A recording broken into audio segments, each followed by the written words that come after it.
você não tem que ter opinião própria, você tem que ter opinião verdadeira. E a minha opinião é que o STF, ele é o principal fator político hoje de desestabilização do nosso país. Para mim seria um prazer muito grande poder dar um voto a favor do impeachment do ministro Alexandre de Moraes, até mesmo porque isso nunca aconteceu no Congresso.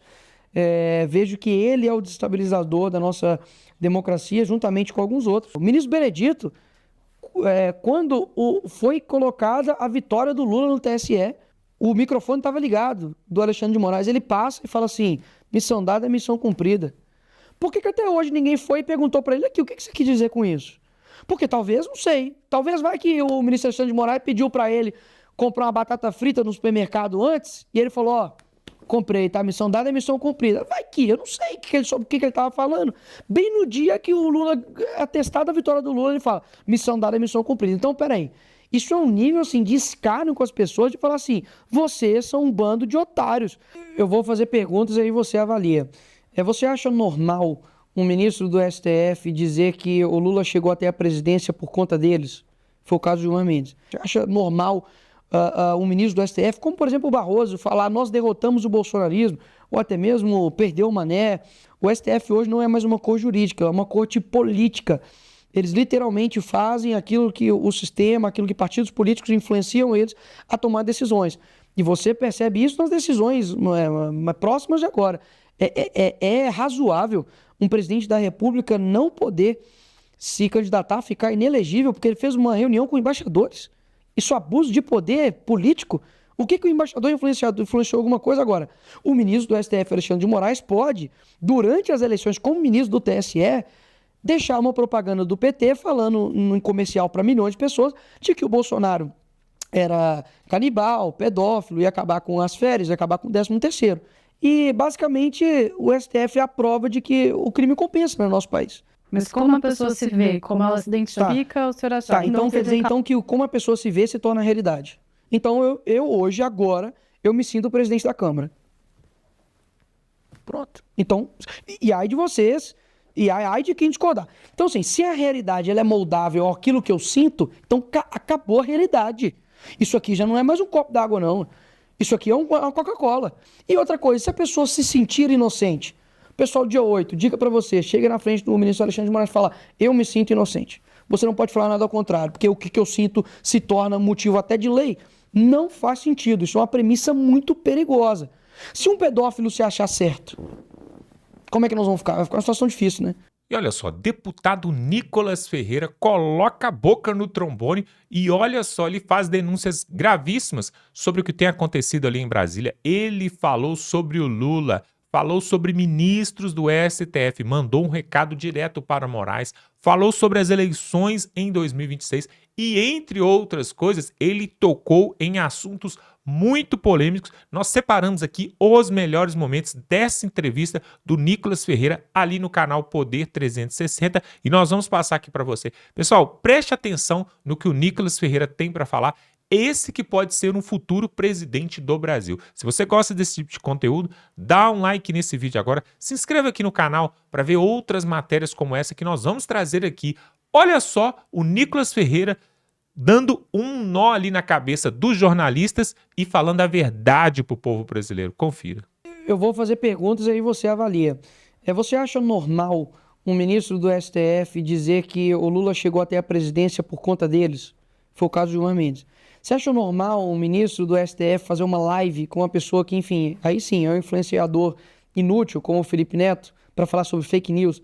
Você acha normal um ministro do STF falar sobre os autos, né, fora dos autos, ficar dando entrevistas como se fosse um popstar? Você acha normal um ministro do STF, como por exemplo o Barroso, falar: nós derrotamos o bolsonarismo, ou até mesmo perdeu o Mané?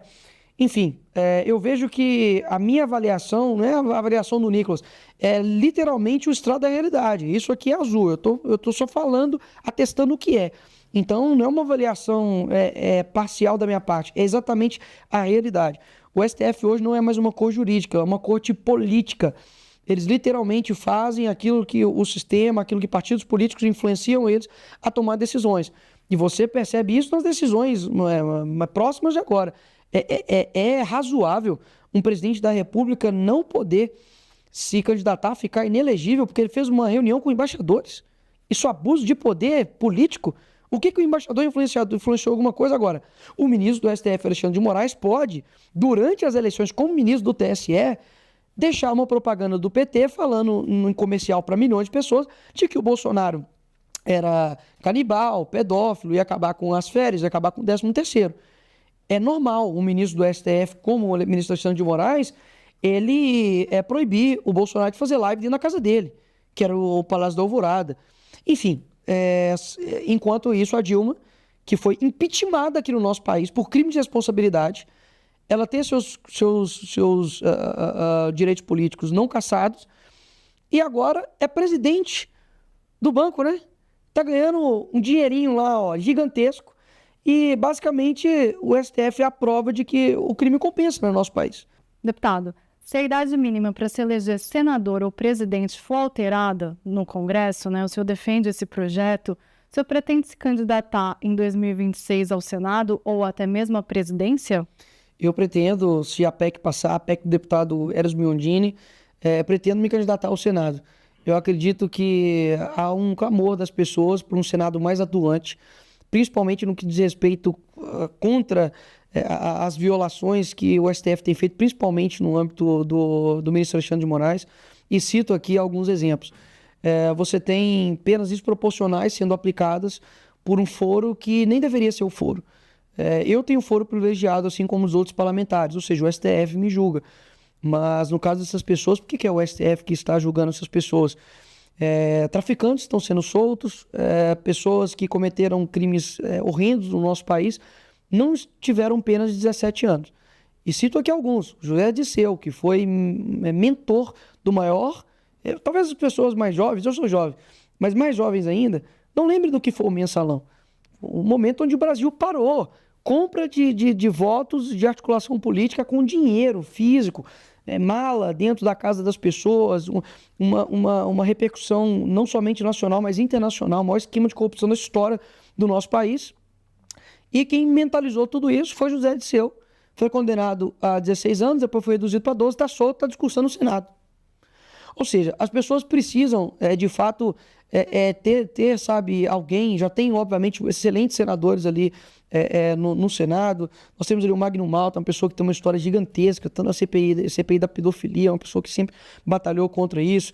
E eu acredito que precisa de um representante também que eu acredito que consiga comunicar com as pessoas e trazer os problemas que estão acontecendo e, principalmente, reforçar o time que está lá para poder fazer um contrapeso ao STF. Afinal de contas, para mim seria um prazer muito grande poder dar um voto a favor do impeachment do ministro Alexandre de Moraes, até mesmo porque isso nunca aconteceu no Congresso.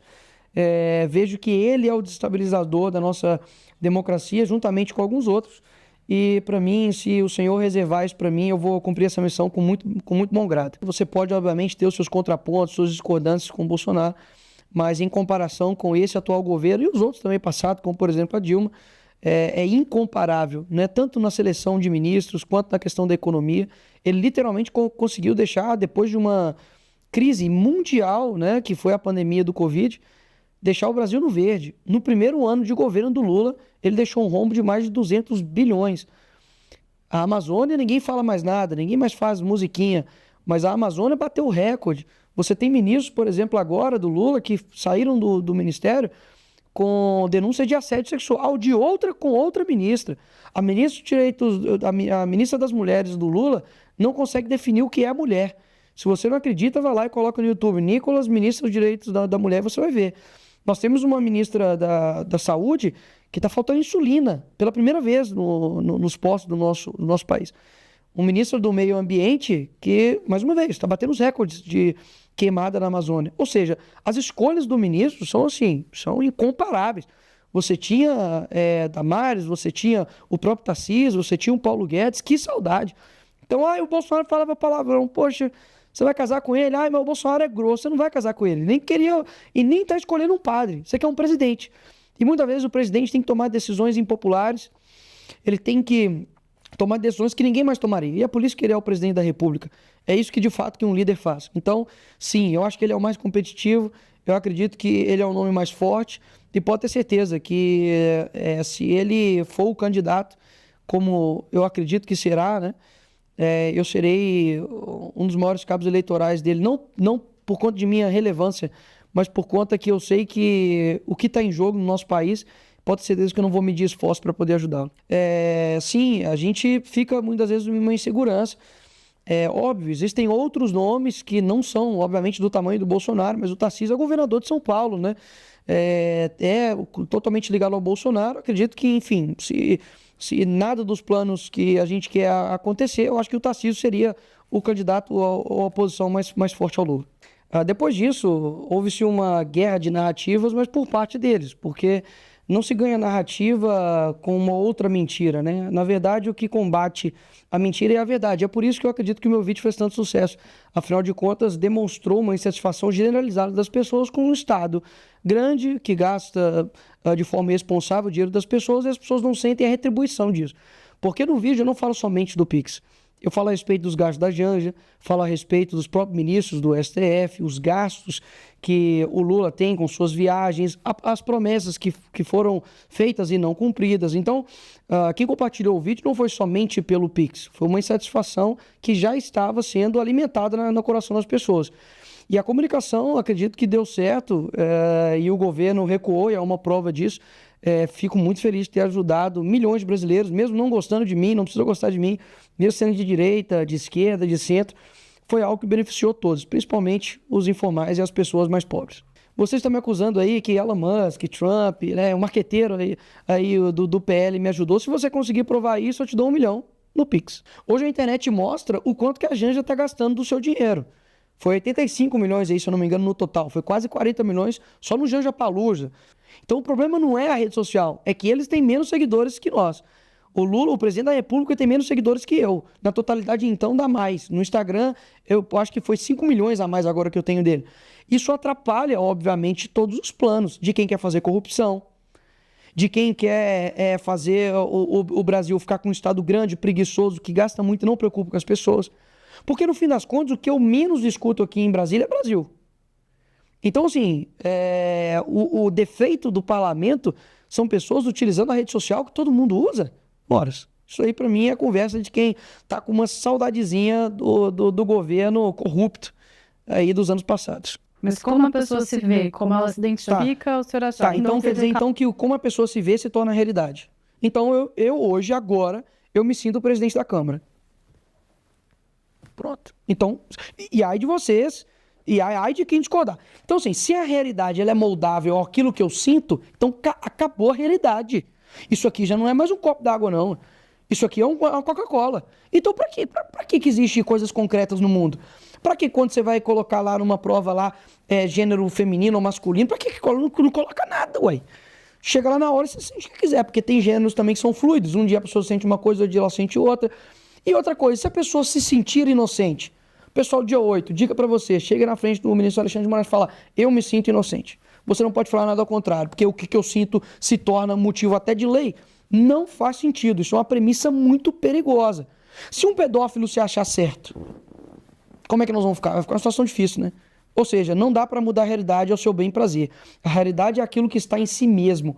Todo o histórico da humanidade, quando alguém tentou mudar a realidade pela vontade de si próprio, vai dar problema.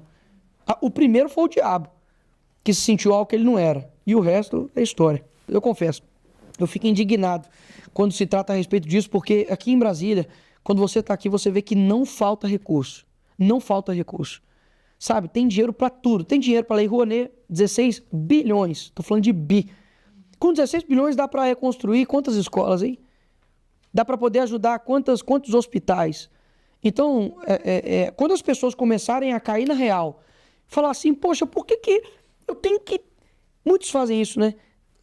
Sai correndo daqui para os Estados Unidos, sabe? Passa frio, fome, larga a família para poder passar pelo México, para poder chegar lá, muitas vezes passar humilhação, sabe? Ter dificuldade muito com a língua, para poder, assim, praticamente sobreviver, para poder ter, sei lá, uma rua limpa, para ele poder comprar uma coisa que ele quer. que seja que aqui no Brasil ele não consegue comprar. Ele quer fazer uma festa de aniversário para a filha dele de 5 anos de idade. Aqui no Brasil você gasta uma fortuna. Lá não, lá você chega, compra uma coca gigantesca por $1. E o cara fala assim, poxa, por que eu não posso ter isso no meu país? E por que esses caras travam o nosso país? Mas não é somente eles. Se eles estão lá é por conivência de todos. Quantos que não votaram no Lula porque foi prometido uma picanha? Pô, tá valendo a pena? Tá valendo a pena você ter uma promessa de picanha e cervejinha e você ter uma rua esburacada, você ter um transporte público que não funciona, você tem nenhum serviço público que funciona hoje no nosso país, dizendo assim, não, isso aqui é com qualidade, você pode ir que... Não tem. Então, assim, ou a gente acorda, e a frase que eu falei no meu vídeo foi assim, foi Deus mesmo, porque não estava no meu roteiro lá na hora, lá, eu coloquei, falei, vou falar isso aqui e vai dar bom. Falei, ou a gente para o Lula, ou senão o Lula para o Brasil. Digo mais, ou a gente para a esquerda nesse país, ou a esquerda vai parar o nosso país. Assim como ele fez com todos os outros países lá atrás. Ponto. A história é a mesma. Onde a esquerda encosta, é o toque de Midas ao contrário. Midas vira ouro, o deles vira... Enfim. Na sua avaliação, essa estratégia do Bolsonaro é a mais eficiente ou isso deveria ser revisto? Olha, a estratégia é dele, né? Então, assim, eu não tenho, digamos, procuração para falar se é boa ou se é ruim. Afinal de contas, digamos assim, tudo que eu sei é o que todos nós sabemos. Me reformulando, a direita deveria se organizar para ter outro nome, não ele? Então, ele é muito enfático em relação que ele é o candidato, né? Que ele é o candidato. E confesso que sim, dentre todos os nomes, ele é a pessoa que tem condições de vencer o Lula nas eleições de 2026. O Instituto Paraná fez uma pesquisa recentemente mostrando que se as eleições fossem hoje, ele ganharia. E acredito que, deixar bem claro, qualquer pessoa que comete crime, ela tem que ser responsabilizada por isso. Eu, mais do que ninguém, se você pega meu discurso a respeito de segurança pública, eu sou extremamente enfático e firme contra criminosos. Só que o que a gente não pode esquecer é que, primeiro, dentro desse bolo de pessoas, existem as pessoas que cometeram crimes, depredação de patrimônio público, enfim, cometeram de fato erros e badernas e devem pagar por isso. Só que elas estão tomando uma pena desproporcional ao Brasil em geral. E você tem também nessa parcela pessoas que são inocentes. Isso precisa ser dito, pessoas inocentes. Eu estive na Papuda e na Colmeia, eu conversei com essas pessoas, eu fui atrás do processo dessas pessoas. Eu sei dezenas de casos de pessoas, por exemplo, que foram confundidas com o mesmo nome e foram presas. Até pouco tempo, um morador de rua estava preso, um autista estava preso. Assim, então são violações graves de direitos humanos e que a gente precisa estar atento a isso. Então, por isso que é uma prioridade minha, porque eu já fui na casa de uma dessas pessoas, enquanto ela estava com tornozeleira eletrônica, e ela falou, olha, o meu sentimento é de que eu não aguento isso aqui, eu vou suicidar, ou aqui em casa ou na prisão. Ela tem um filho de 8 anos, João, autista, e um outro filho mais velho, e que a família está desgastada. E aí você pergunta para ela, e aí, puxa lá o processo, o que ela fez? Aí ela entrou, xingou o ministro, poxa. Então é isso, então. Quando a pessoa de verde e amarela, a gente não liga, deixa ela ser presa. Aí tá de vermelho, como vários já fizeram aqui, como o MST já fez em fazendas, como os black blocs já fizeram na Avenida Paulista, como o próprio Boulos já defendeu. Qual é o problema de ter algumas vidraças quebradas da Fiesp, né? Ou no MASP? E aí tá tudo bem. Ou seja, para mim é uma prioridade, eu espero não ter esse passo de caso não aprovado. É claro que a gente vai ter a cobrança, não sei qual será a estratégia, mas eu estou contando de fato com a sensibilidade tanto do Hugo Mota quanto dos outros demais. A gente tem que trabalhar em cima disso para poder mostrar para as pessoas que são vidas de pessoas comuns, não são criminosos, não são terroristas, são vidas de pessoas comuns, cometeram erros, como todos cometeram, e que merecem sim ter ou sua pena reduzida ou até mesmo anistiado, que é a nossa intenção. Ao inquérito sobre fake news no Supremo Tribunal Federal, qual a sua avaliação sobre isso? Não confio em praticamente nada que o STF decide hoje em dia. Para mim não existe mais conhecimento jurídico, existe relacionamento jurídico. Saúde pública deve ser gratuita, existir ser gratuita na sua avaliação? No Brasil não é gratuita, né? A gente paga imposto pra caramba, não é gratuita. Alguém tá pagando. Então essa coisa de que o SUS é gratuito onde? Porque alguém tá pagando e caro por isso, para poder muitas vezes ter um serviço ruim. E faço aqui um destaque. Quantos bons profissionais, pessoas extraordinárias estão dentro do SUS, estão dentro da saúde pública e que são desvalorizados, dedicam a sua vida ali para poder fazer assim, transformar pó em ouro, porque sem estrutura, sem condições, E muita gente ainda chega para falar, não, é de graça. De graça aonde? Benedito, o ministro Benedito, quando foi colocada a vitória do Lula no TSE, o microfone estava ligado do Alexandre de Moraes. Ele passa e fala assim, missão dada é missão cumprida. Por que até hoje ninguém foi e perguntou para ele aqui, o que você quis dizer com isso? Porque talvez, não sei, talvez vai que o ministro Alexandre de Moraes pediu para ele comprar uma batata frita no supermercado antes, e ele falou, ó, comprei, tá? Missão dada é missão cumprida. Vai que, eu não sei sobre o que ele estava falando. Bem no dia que o Lula, atestado a vitória do Lula, ele fala, missão dada é missão cumprida. Então, peraí, isso é um nível, assim, de escárnio com as pessoas, de falar assim, vocês são um bando de otários, de acreditar, não que... Vou colocar aqui nem a questão de insegurança das urnas, tá? Vou colocar algo, digamos assim, extremamente mais factível aos olhos das pessoas. A condução da eleição foi totalmente parcial. Totalmente. Você não tem que ter opinião própria, você tem que ter opinião verdadeira. E a minha opinião é que o STF, ele é o principal fator político hoje de desestabilização do nosso país. E vou te falar mais. Se algum dia for tido a quebra de sigilo de algum ministro do STF... pegar lá, igual eles estão fazendo, né, com as pessoas em volta do Bolsonaro. Imagina se a gente fizesse a mesma coisa com os ministros do STF e o entorno deles. O que sairia de uma conversa do ministro Alexandre de Moraes com Lula? O que sairia nas gravações com Flávio Dino no dia 8? Porque as câmeras sumiram. Assim, ó, as câmeras sumiram. Só não vê, de fato, quem está ganhando alguma coisa com isso ou é mau caráter. O senhor avalia que algo deve ser mudado no procedimento de deportação dos brasileiros dos Estados Unidos? Olha, o que eu vi recentemente é de que, primeiro, a primeira leva que veio, de fato, eles tinham uma extensa ficha criminal, né? Eram criminosos, de fato, né? Pessoas tinham cometido crimes e foram deportados. Após isso, começaram a vir diversas deportações de pessoas que estavam lá de maneira ilegal. E o que eu ouvi também, isso eu vi pela mídia, enfim, não fui até fundo para ver se era verídico ou não, de que estava acontecendo diversas violações em âmbitos de direitos humanos. Eu acredito que toda deportação tem que ter a sua dignidade, tem que ter o seu cuidado, né? Não é porque a pessoa está sendo deportada que ela pode ser tratada de qualquer forma. Agora, cada política do seu país tem a sua política, né, de deportação. E a gente precisa, digamos assim, respeitar isso, né? Soberania de cada país. Os algemas, o senhor acha que é correto no voo? Em caso de criminosos, sim, né? Eu acho que é algo padrão.